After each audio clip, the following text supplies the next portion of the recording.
we're going to be building up the full transformer in stages. Today, we're still continuing on something that's going to be missing a lot of important details, but we're going to see some important details today. So transformers consist of many layers iterated. You have your word sequence, W1, W2, a sequence of word vectors, W1 through Wn. So this is your text. How long is n? These are not technically words, by the way, they're tokens. We haven't quite talked about all the different types of tokenizers that are out there, so they're not quite words, they're approximately words, though. How big is n? Smallest n that anybody uses in practice for transformers, this is going back in 5 years, it's like 128. So 128 tokens, maybe 100 words or so. And as you know, like the longest that exists is 128,000 in GPT-4. What's used actually in practice is 512, 1024. If you're building something on your own, then you don't have millions of dollars. 512 might be the biggest that you would use in practice if you're building your own system. So how many? I just want to give people a sense of what we're talking, like the scale of what we're talking about. So what's 512 tokens? Let's say it's like 400 words or so. What can you write in 400 words? Yeah, approximately a page. It's like an essay, 1 page of an essay. Okay, so we're going to be feeding these tokens into a sequence of layers. When we process the tokens through one layer, we take the results and we feed them into another layer. When we're done with layer 2, we feed them into another layer until we get to the last layer of the network. I'm calling here K, layer K. How big is K in practice? For a very small model, K will be equal to, let's say, 8. That would, an 8-layer transformer is the shallowest transformer that someone would probably use in practice. I think like the smallest versions of like BERT are 8 layers. We'll talk about BERT maybe next class or in 2 classes.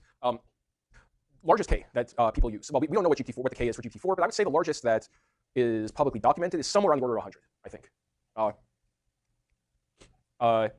So something like that. I believe GPT-3 is around 100. So you're going to be doing iterative processing. Each layer is going to be extracting new information from this sequence of words.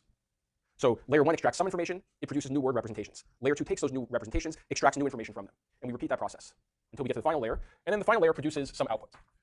And typically, we're either going to be doing language modeling, which means next word prediction, or we're going to be doing some sort of classification. Those would be the 2 most common types of output that we want. Predictions about the next word, or predictions about what class this text falls into. Any questions about this? Okay. Let's look at this in a little bit more detail.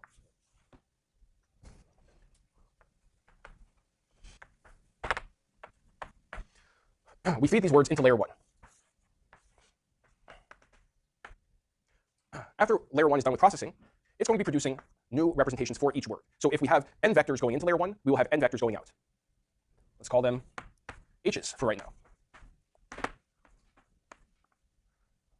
1 h for each input word. We can think about these h's as new representations of each of the input words. Last class, we started talking about what's going on inside layer 1. We got our very, very first taste of attention. That attention is something that happens in each of the layers. We'll learn more about that today. What's the size of these new vectors? So the dimensionality. It's exactly the same as the input words. So nothing changes in terms of the size of these vectors. What do we do with them? We take each of these vectors and we feed them into layer 2. Layer 2 is going to produce a new sequence of vectors. We need a good consistent name for them. So I'm going to use superscripts to indicate that. I'm going to use superscript 1 over here to indicate these are the hidden states for the first layer. They're output by the first layer. The hidden states output by the second layer will have a 2 in their superscript. And we keep repeating this process until we get to layer K, where we get an output prediction. So let's now look at what's happening inside of these layers.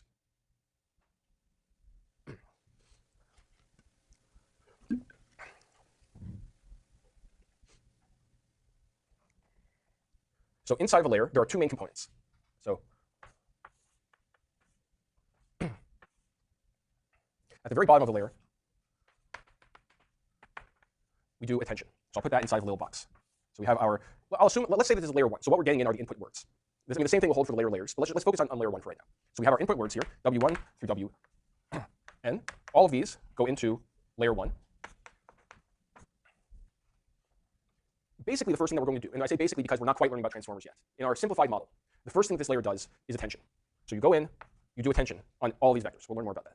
The second thing that you're going to do is run all of the results through a multi-layer perceptron layer. So we first do attention on all the vectors. We take the results. We run them through an MLP. That's what layer 1 spits out at the end. So there's 2 core components to each layer, attention and the multi-layer perceptron. Yes?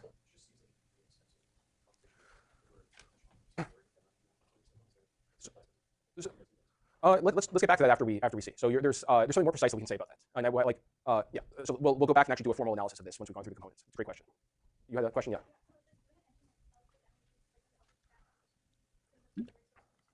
So we'll see what the role of attention is. So we can,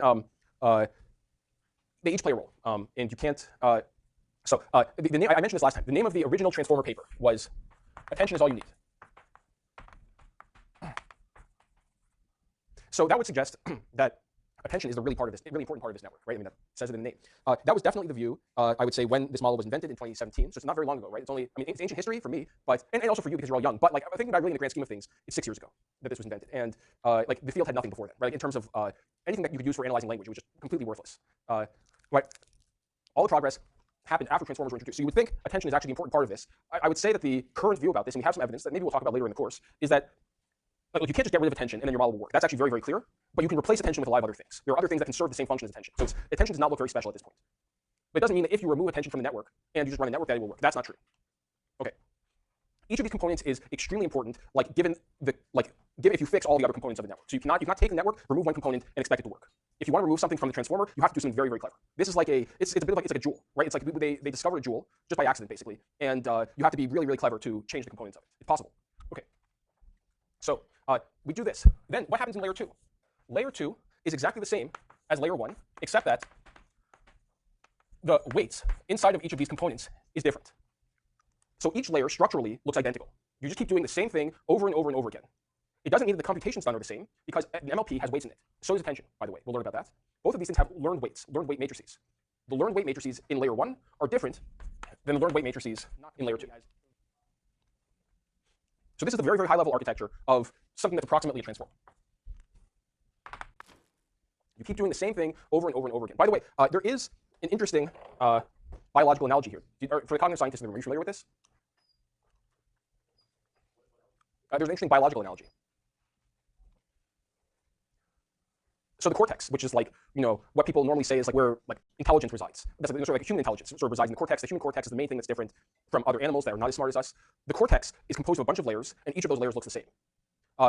Like there's no sort of differentiating structure across the layers. So it sort of looks like you have the same operations being performed over and over and over again in the cortex before you get whatever intelligent behavior that you're looking for. It's an interesting analogy. It's sort of thought-provoking. Is there really any fundamental connection to what's happening here? I would say I have no clue. I don't think anyone has an idea. But there may be something there. Okay. So let's talk about attention. We have 4 words, 4 input words. Should we do 4 or 3? Let's do 4. 3 is a little too simple.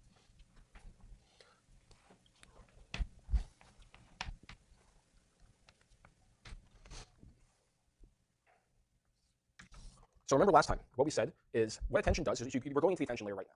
What attention does is it computes pairwise comparisons between every word.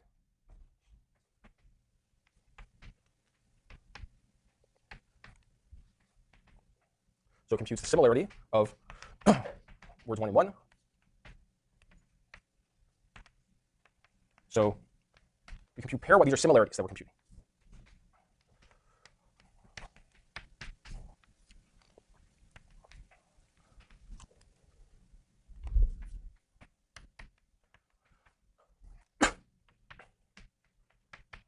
And we continue on in this way for all the words. So what I want to do right now is look at how we're going to compute a new representation for word 1. So we're going to be going row by row. This row, the first row, contains all the similarity comparisons between W1 and each of the other words. These similarity comparisons produce scalars. So it's going to be some number between -infinity and infinity that measures how similar you are. So what do we do with this? Let's go back to the formula we learned about last class.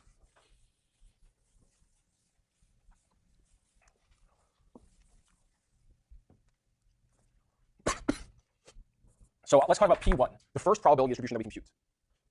We're going to have one probability distribution for every word in this sequence. Let's talk about the first one. I mean, the formula stays basically the same for all the others. So P1 is equal to softmax of all the similarities. So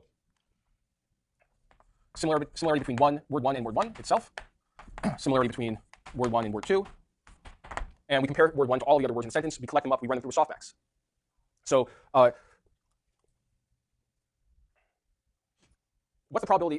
So we're going to be thinking about this as a probability distribution over words. Another way of saying this is the probability that word W1 attends. Let's say pays attention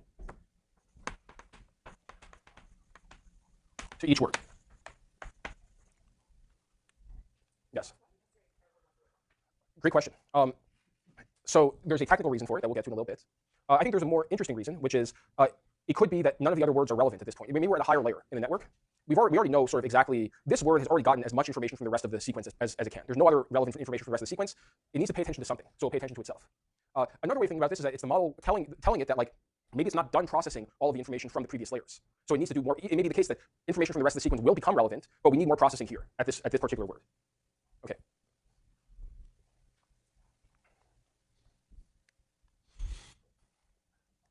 So what does this P1 look like? We can think about P1. It's a sequence. So it's a vector. What's in the vector? This let's call it P11, P12, P13, and P14. So P11, or P12, let's say, is prob that W1 pays attention to word 2. So for each word, we're getting out a probability distribution over the entire sequence. Any questions about this? Okay.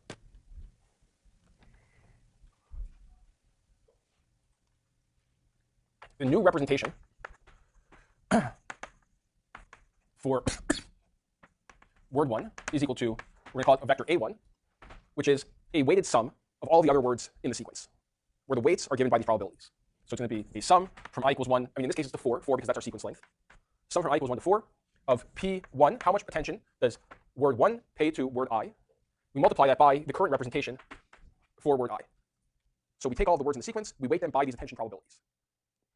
So attention is saying, I mean, you can almost think about it. There is, I think, does it have to do with human attention? Probably not. But like, there is definitely, I think, a very clear analogy, which is when you're paying attention to something, your current representation of the world mostly depends on that thing. If I'm looking at the green water bottle and paying attention to it, that's what I'm thinking about right now. So my attention probability is mostly on that green water bottle. Same thing here. We have a formula for calculating how much attention probability should be on each of the words in the sequence. Each word in the sequence gets weighted up or down, basically, by that attention probability. Any questions?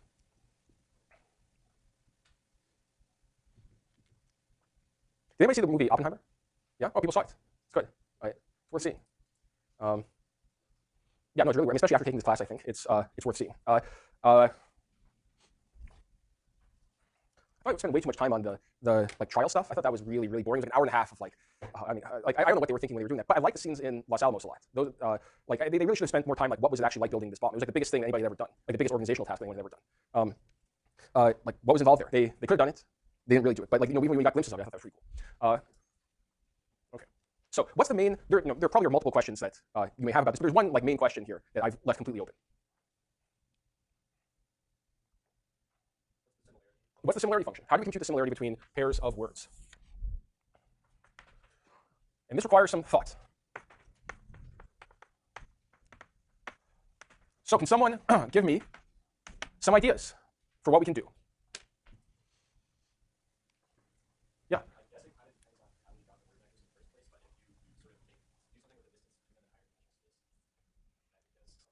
Okay, give me an idea. So I mean, they're vectors. They're big vectors. What can I do with two big vectors? So that's not going to be similarity, right? So let's say that here's a constraint I have, which is I want it to be possible for vectors to be more similar or less similar. And I'd like those things to be both positive and negative numbers. I mean, you're on the right track. So what can I do? Yeah. Okay, great. And cosine similarity and dot product they're very closely related to each other. And in fact, because of some other details I'm not talking about right now, they almost turn out to be the same thing in this situation. So let's talk about dot product. That will be more on the right track if we think about that. Okay, so let's take the dot product. So we'll call it proposal 1.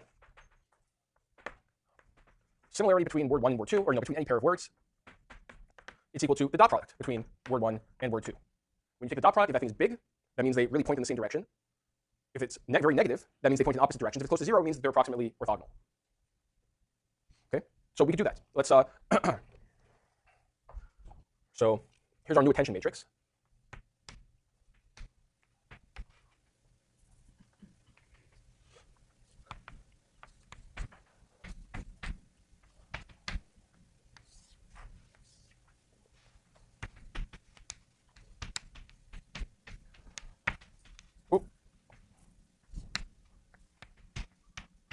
Let's do. Okay, here's our new attention matrix.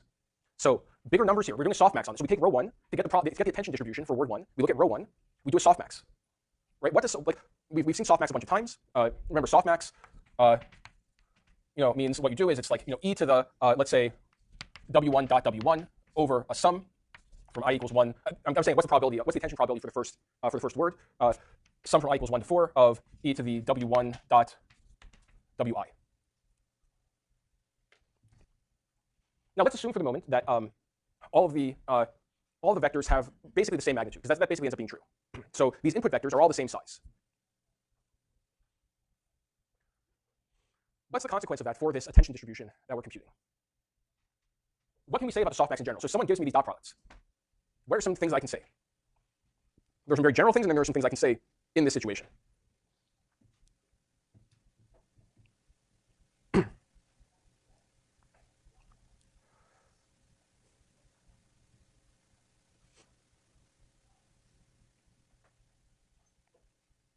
Anyone want to? What do we know about softmax in general? Just someone tell me. If this, then this, yeah. It gives us the probability of a bunch of events. That's right. But what else? I mean, from this formula, what do we know? Yeah. They're all normalized nature to 1, so it gives us back a probability distribution. And they're all positive, right? All the numbers that get out are positive. We sum up to 1. What else do we know? Yeah. It is differentiable. That's definitely true.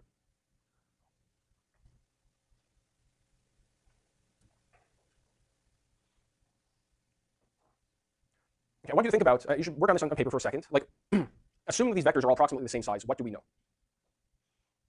So let's say the magnitude of the vectors are all 1. Let's just say that for simplicity. So they all lie along a sphere, right? Yeah. Okay, that's absolutely true. So the dot product will be higher if they're pointing more in the same direction. And a higher dot product means a higher probability. So the softmax is monotonic. If you give it a bigger number, the output is a bigger number. Okay, so things with higher dot products will have higher probabilities, more attention probability. What's the consequence of that for this? Yeah. Yeah. The elements along the diagonal will get the most attention. Because you cannot be, assuming they're all approximately the same magnitude, the best way to get a dot product is by taking it with your, the way to get the highest dot product is by taking a dot product with yourself. So what we're saying is that the things along the diagonal will have the highest probability. Things like w2 dot w2. So that means every word will pay the most attention to itself. Now, here's another fact about when you get into higher dimensions. If you take two random vectors, their dot product is very close to 0, between two random vectors. So as a result of that, you're mostly going to be paying attention, each word will mostly pay attention to itself. That defeats the purpose of attention. We want the words to learn from each other. Okay, that's one problem with the setup here. Are there any other problems? Yeah. There's a related problem, but it's a little bit more subtle than that. Yeah. Well, I mean, that's absolutely right. I mean, I think that's a good way of stating the problem, which is that words will be mostly paying attention to themselves, and so you're not going to be, the words will not be getting the information they need from the rest of the sequence. But yeah, exactly. So if it's dot products, then this attention matrix is symmetric. That's a problem. Why is it a problem? So the dot products, w1.w3 is the same as w3.w1. That's why. So it's symmetric. If you flip it over the diagonal, it'll be the same. Why is that a problem? Why may we not want each word to pay the same amount of, like, I'm one word, I pay a certain amount of attention to another word. Why may we not want the other word to pay as much attention to me? Can someone think of any examples where that might not be so good? Yeah. Okay. So go ahead, give me an example. The boy went to the park. Okay. So I think there's a decent intuition that you may not want boy to pay as much attention to the as the pays attention to boy, or vice versa. Let's see. I can make up a story about that I think seems reasonable. I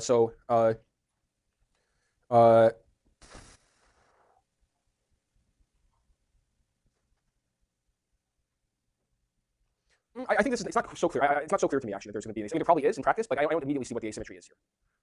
But there are some related examples that we can think about. But I think we're on the right track to think about a concrete example where there's an asymmetry, where one thing does not need to pay as much attention to another thing as vice versa. Anyone think of some examples here? Think about ambiguity resolution. So live language is ambiguous. And the model is going to be trying to figure out the ambiguities in a sentence. So what can we do? But where will this arise there? So we're doing a little bit of linguistics right now. We're thinking like linguists. Yeah.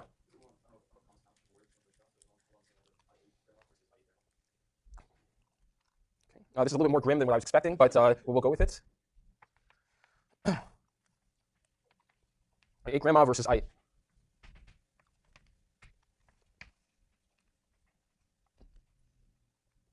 Okay, so where's the asymmetry here? Right. Okay. So let's say that. So the way that we think about 8 as needing to get disambiguated, because 8 can either be an intransitive verb that takes another argument that does not take another argument, or it could be a transitive verb that does take another argument. So grandma could be an argument of 8, or it may not be, depending on whether grandma was, in fact, sadly, yeah.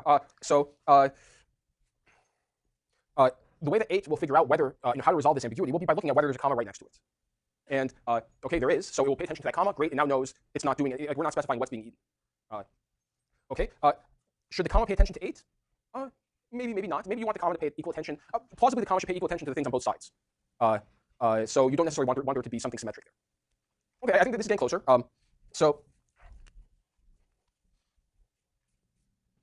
The examples that I have in mind are things like I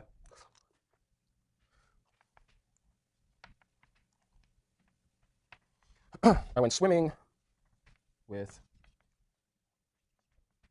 the bank. So what type of bank am I talking about here? Probably not a financial institution. I'm talking about a riverbank or something. So bank will figure that out by looking at the word swimming. There's an ambiguity here. Like, what does bank mean? The way that bank will figure out what it means is by looking at all the other words in the sentence, seeing, hey, I co-occur with the word swimming. I should pay attention to this. That's going to tell me what type of bank I am. The word swimming, on the other hand, it can pay a little bit of attention to the word bank. That specifies where the location of the swimming happened, but it's not the only thing that should pay attention to. The word swimming should also pay attention to who's doing the swimming, who went swimming with who. Yeah, and then in addition to that, like, where did it happen? So the word swimming has a bunch of stuff to pay attention to figure out what it means, and what type of swimming was it. The word bank really has one thing to figure out. So this is the sort of reason why we want attention to be asymmetric. Certainly, we don't want to tell the model you have to assign. I mean, it can happen. Maybe 2 words pay equal attention to each other. That's totally fine if it happens. We don't want to force the model to do that. Maybe that's the true deep learning reason why we are going to get rid of this dot product and make attention non-symmetric. Because we want to tell the model as little as possible about how it should do the thing that we want it to do. We want to give it as much flexibility to learn the correct attention distributions. So how can we do that? So this was proposal 2. Sorry, proposal 1. Now we're going to see proposal 2, which is a way of eliminating both problems, making sure that words don't necessarily pay the most attention to themselves. That is, things along the diagonal are not the highest similarity scores, and making sure that the attention weights are not symmetric in this matrix. So we're going to solve both of those issues with using a single technique, which is called QKV attention. So this is query, key, and value. That's what these stand for. We can think of query. So there are going to be 3 types of things that will appear when we're doing our attention computations. These are 3 types of objects that we're going to be using, and they each we can think about them as each answering a different type of question, or each asking a different type of question. Okay. So the query represents what type of information am I looking for?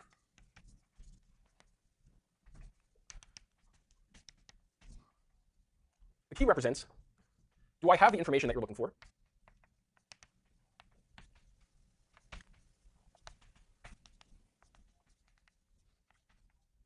And the value represents what information I have.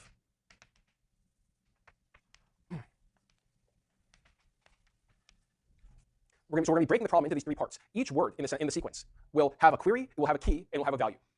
We think about these as sort of tags that we're putting on each word. And the tags basically answer these questions. So if I'm word 1, my query tag says, here's the information I'm looking for. My key tag will tell other words whether I have the information that they are looking for. And my value tag will actually contain the information that I'm going to be sharing with the other words.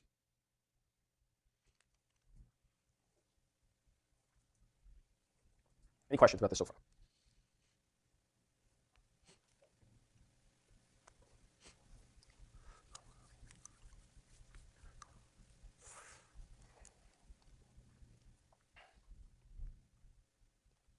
So I have a question for everyone. What are your thoughts on virtual friends and virtual, I don't know how to put it otherwise than companions, romantic partners? Is this like a normal idea to people? Is this like okay? No? Is it like no, not like humans. I'm not going to make a judgment about whether they have minds or not, but like not human minds. Yeah. I mean, I interpret it broadly. I don't know. Like, does it seem like a good thing for the world to have more and more of these things? Yeah. I don't think so, because I think the relationship that personality is that virtual is like they serve that person. Yeah. That's not really an interesting relationship. Like, you may have part of your being, but they dedicate to serving that person, also give your own. Well, so I mean, that's an interesting thought. But I mean, I think the reality might be even more grim, which is that the primary purpose of your virtual friend or whatever it is actually to serve Facebook and extract money from you in some way. I mean, but it's true. There will be open source virtual friends, which are more along the lines of what you're describing. Yeah. Also, like, a long time they said, I also see Yeah. they'll often shut down less profitable like Yeah. AI girlfriend or whatever Yeah. programs, and then like I've seen like posts from like people like mourning the Yeah. loss of their girlfriends because like the servers shut down and then like hopelessly trying to recreate them on some other service. And that sounds like the most miserable thing I can imagine. Yeah, no, right. So, but there will be open source versions of these, assuming that the open source movement in large language models and similar technology continues. And like right now, it's thriving. So, assuming it's not made illegal, there are going to be lots and lots of open source models that will do this. Maybe not as good as Facebook's, like, like they'll have some inferior features, but they'll be pretty good. My prediction a few years ago was that this was going to be the biggest application of language models when they started to work. I'm not sure whether this is quite true yet. And it may not end up being true. There are a lot of good business cases as well, but it is disturbing to think about that this is one of the primary, 90% of people, or some very large fraction of people, this will be like their main interaction with language models. This is maybe that's a high number. It's going to be a disturbingly large number of people, I think. Yeah. No, I mean, as long as if it's behaviorally indistinguishable from a human. I mean, look at, I don't know if you're conscious, right? I talk to you, you say some stuff, you have response, yeah, I don't know whether it's going to be very easy. Maybe these models will be conscious. I don't know. I don't know how far off we are from that. And it's going to be very easy for people to, if that's important to them, it's going to be very easy for people to trick themselves into believing that these models are conscious. Yeah. Yeah. Yeah. No, I know. It's going to be it's going to be almost like an irresistible experience because it's going to be like, a friend that's perfectly tailored to you. Whether it cares about you, who knows? But like, it's going to seem like it is tailored to you. It's going to tell you exactly what you want to hear.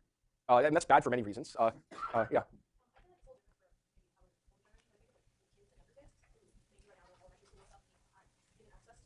Yeah. Yeah. That's true. That's a disturbing thought. It's true. Yeah. So I wonder a lot how you see like confirmation bias because like for example like I have like OCD and so as such I often end up in situations where I get really bad news about say like being sick or some kind of disease. Yeah. Even it's unreasonable. What I do recently is I've been asking GPT like go like, hey, should I be worried about this? I have OCD, so explain the way it won't make sense. And then oftentimes it's very helpful that genuinely stops me having anxiety attack. But then I worry when I tell it to not make me panic, is it lying to not make me panic? Yeah. I mean, so there's a formal term for this in the field. I mean, there's two related concepts. One of them is sycophancy, and like being a sycophant, and the other one is reward model over optimization. Yeah, look, this corresponds to like a very hard to solve technical problem, which is basically the model telling you what you want to hear rather than like what you think you want to hear rather than what you actually want to hear. Your other question, yeah.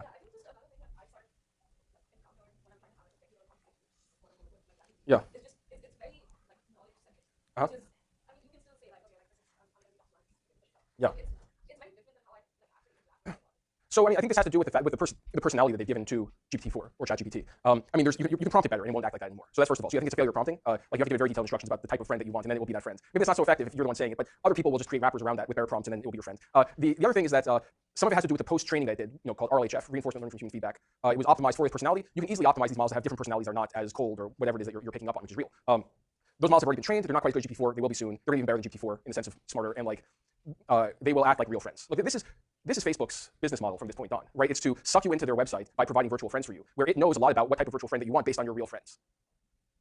Yeah, like they do not want to provide a GPT-4 like experience. They want something that acts like the friend that you want or you think that you want. Okay, so let's learn how we can make this terrible piece of technology right now. So we're going to introduce 3 new matrices: the query matrix, Q, the key matrix,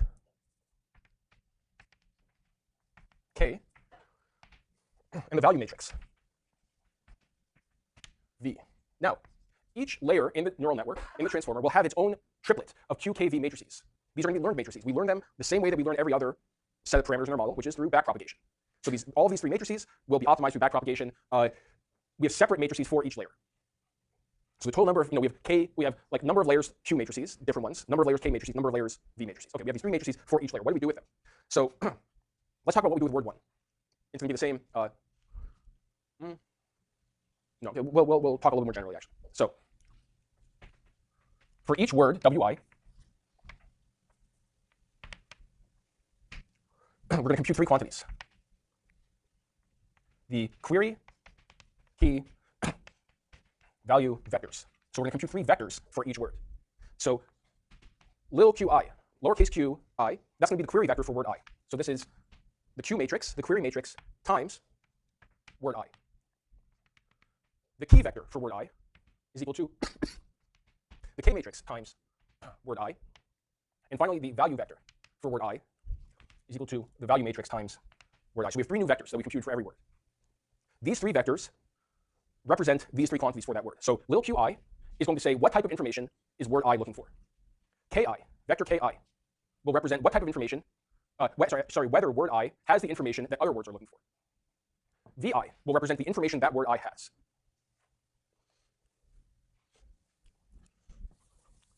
So what do we do with all of this?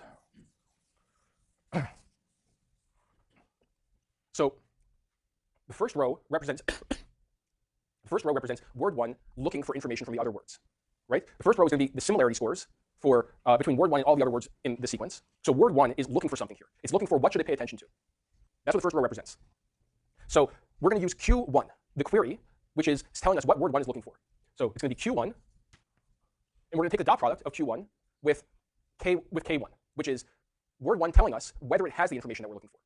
So this dot product tells us the Q is what information is word 1 looking for. The K is does word 1 contain that information. The dot product says, are those things compatible with each other? Do we have a match? If it's high, then word 1 has the information that word 1 is looking for. If it's low, it doesn't.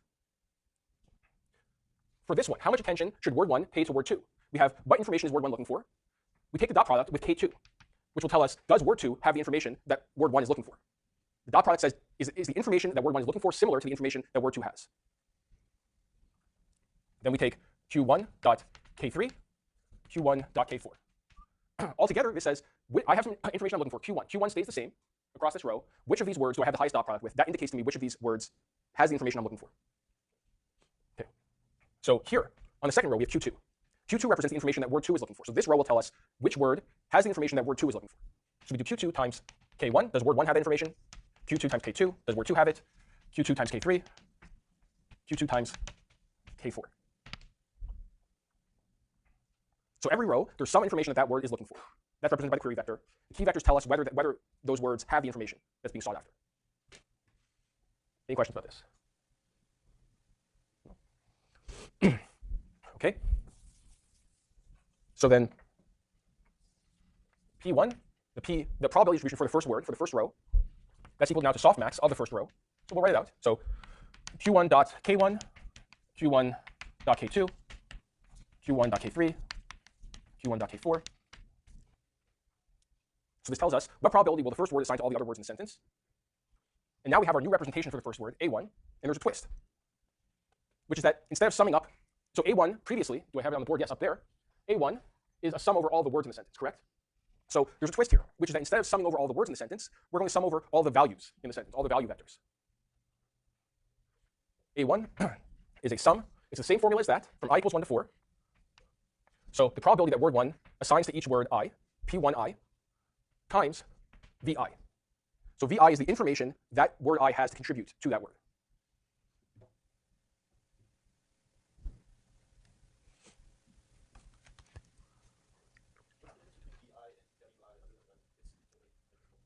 That's it. It's a transfer. Think about it this way. What does multiplying by a matrix do to a vector in general? It does two main things. It rotates the vector around, and it stretches out some dimensions and collapses others. So one way to think about it is that word I contains all the information already, right? There's no new information being introduced by these matrices. What's being done by these matrices is highlighting certain information from the existing word vectors. So we take the word vectors. Some information that the word vectors have will be useful for computing what information is that vector looking for. Some other information from the word vector will be useful for computing what information it has that others are looking for. And then some others will be for what information it has to actually contribute to the new representations. Yeah. Yeah. Yeah. So, that's a great. Okay, that's a fantastic question. I mean, and that's the magic of backpropagation, which is we have a loss function, which is what we're telling this entire. It's this very complicated system that we're building. We're not saying exactly how you should work. We're just saying which matrices should multiply with other matrices, right? That's the only thing we're saying. The actual contents of the matrices, the numbers inside that, those are all going to be learned. So we have a loss function. We're saying we want you to do next word prediction well, and we're then telling the model find matrices V, K, Q that do the job well, however you want to do it. And it's magic. Why should that? No, look, you're touching on the magic, which is it seems like there's all sorts of ways it could fail. Like they don't coordinate with each other, right? Like they're doing incompatible things. One thing's highlighting this, one thing's highlighting that. No one's talking to each other well. Seems like that. Like it seems like it could end up in bad situations like that, and it doesn't. I don't know why. That's the entire yeah. What's that? Right, but this number may be very high or very low for different values. So if I'm word 1 and word 4 is completely irrelevant for me, then the probability that I assign to word 4 will be very low. Yes, these probabilities are the crucial part. This is the attention. The probabilities are upweighting and downweighting different values. So it's saying which information from the sentence is important for me. Any other questions? All right, let's end here. I'll see everyone next week.